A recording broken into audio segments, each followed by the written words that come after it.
தளபதி Vijay cinema விட்டாலும் cinema வந்து விஜயை விடாது அப்படின்ற மாதிரி இப்போ வரக்கூடிய எல்லா ப்ரொமோஷன்லையும் விஜய் அவர்களோட பெயரை பயன்படுத்தி தான் அந்த படத்துக்கு வந்து ஒரு ப்ரமோஷனை எடுக்கிறாங்க. சமீபத்தில் கூட யாதும் அறியான் அப்படின்ற ஒரு படத்தினுடைய ட்ரெய்லர் வந்து ரிலீஸ் ஆச்சு. அந்த ட்ரெய்லரில் இடம்பெற்ற ஒரு போஸ்டர் வந்து மிகப்பெரிய ஒரு சர்ச்சை, அதே சமயம் வந்து தளபதி ஃபேன்ஸ்னால கொண்டாடப்பட்டது அப்படின்னே சொல்லலாங்க. அதில் வந்து முதல்வர் விஜய் அப்படின்ற மாதிரியான போஸ்டர் இடம்பெற்றுச்சு. இதுக்கு வந்து நிறைய பேர் சப்போர்ட் பண்ணியிருந்தாங்க, நிறைய பேர் எதிர்த்தும் வந்து போஸ்ட்லாம் போட்டிருந்தாங்க. இந்நிலையில் இந்த படத்தினுடைய ப்ரீ ரிலீஸ் ஈவெண்ட் வந்து நேற்று நடந்துச்சு. அதில் இயக்குனர் பேரரசு வந்து சிறப்பு விருந்தாக கலந்துக்கினார். அவரும் வந்து விஜயை பற்றி தான் பேசியிருந்தாருங்க. விஜய் அவர்கள் எனக்கு 2 படத்தை மட்டும் கொடுக்கல, வாழ்க்கையே கொடுத்தாரு அப்படின்னு வந்து நெகிழ்ச்சியாக பேசியிருந்தார். ஜி சாருக்கு 2 மிகப்பெரிய வெற்றி படம் கொடுத்தவர் பேரரசு அப்படின்னாரு. நான் அப்படி எப்பவுமே நினைக்கிறதில்ல. விஜய் எனக்கு லைஃப் கொடுத்தாரு. அதான் ஒரு லைஃப்பில் 2 லைஃப் கொடுத்தாரு. ஆமாம், அந்த இது நம்மளுக்கு வாழ்நாள் ஃபுல்லாக ஒரு பெருமையான விஷயம்.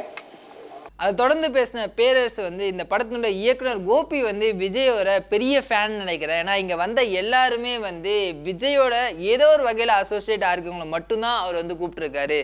நான் இயக்குனர் பேரரசு அப்படின்றதுக்காக அவர் கூப்பிடல, விஜயோட 2 படம் பண்ணியிருக்கேன் அதுக்காக வந்து என்னை கூப்பிட்டுருக்காரு அப்படின்னு சொல்லி கலகலப்பாக்கினாரு. இயக்குனர் கோபி வந்து தளபதி விஜய் சாரோட ஃபேன்,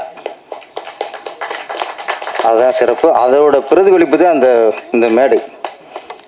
அவர் முடிவு பண்ணிட்டார், இந்த மேடையில் உட்காருவேன் யாராக இருந்தாலும் விஜயோட ஏதோ ஒரு இதில் கனெக்ஷன் ஆகிருக்கணும்.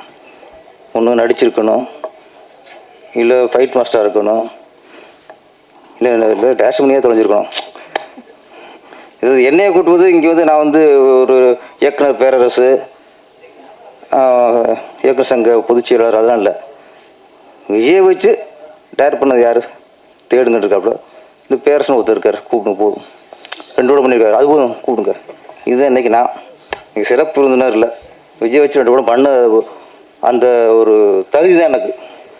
அது மட்டும் இல்லாமல் கோபி வந்து 2-3 படம் எடுத்துகிட்டு விஜயோட கட்சியில் போய் சேர்ந்துருங்க அப்படின்ற மாதிரி லைட்டாக அப்படியே அரசியலும் பேசிட்டு போயிருந்தார் அப்படின்னே சொல்லாங்க. கோபி சார், நீங்கள் மிகப்பெரிய இயக்குனராக வரக்கான தகுதி இந்த டீலரை காட்சிக்க. இந்த படம் மிகப்பெரிய வெற்றி அடைந்து நம்ம தினேஷ் சார் மிகப்பெரிய ஹீரோவாக உருவெடுத்துடணும். கோபி வந்து மிகப்பெரிய வெற்றிப்படைய இயக்குனராக உருவாகிட்டு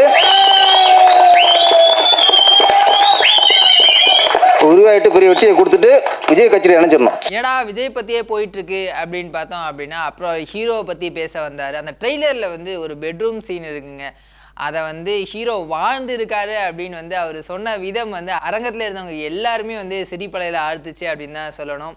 இதில் ஒரு பெட்ரூம் சீன் இருந்துச்சு, அது போதும். மனுஷன் புகுந்து விளையாண்டாரு. ஆமாம் ஆமாம், நான் நினைக்கிறேன் அந்த ஒரு சீனுக்காக தான் கதையை ஒத்துருப்பார் போல இருக்கு. அது மட்டும் இல்லாமல் இந்த படத்தில் நினச்ச ஹீரோயின்ஸ் வந்து ஏன் ப்ரமோஷனுக்கு வரல அப்படின்றதுக்கு வந்து ஒரு விசித்திரமான ஒரு ரீசனுமே வந்து பேரரசு சொல்லியிருந்தாரு.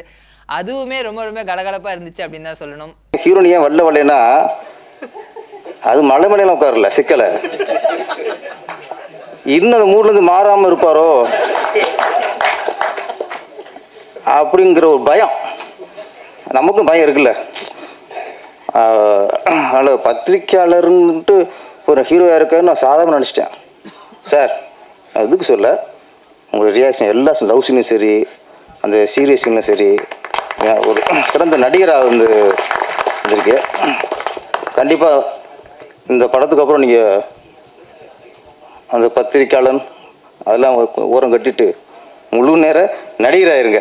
இப்படியான ஃபன் எலமெண்ட்ஸோட தான் இந்த ப்ரீ ரிலீஸ் ஈவெண்ட் நடந்து முடிஞ்சு. இந்த திரைப்படம் வரும் வெள்ளிக்கிழமை வந்து தமிழகம் முழுக்க ரிலீஸ் ஆக இருக்கு. இந்த படத்துக்கு நீங்கள் எவ்வளோ எதிர்பார்ப்போட இருக்கீங்க அப்படின்றத கீழே கமெண்ட் பண்ணுங்கள். அண்ட் டைரக்டர் பேரரசோடைய பேச்சு எப்படி இருந்துச்சு அப்படின்றதையும் கீழே கமெண்ட் பண்ணுங்கள். And thank you.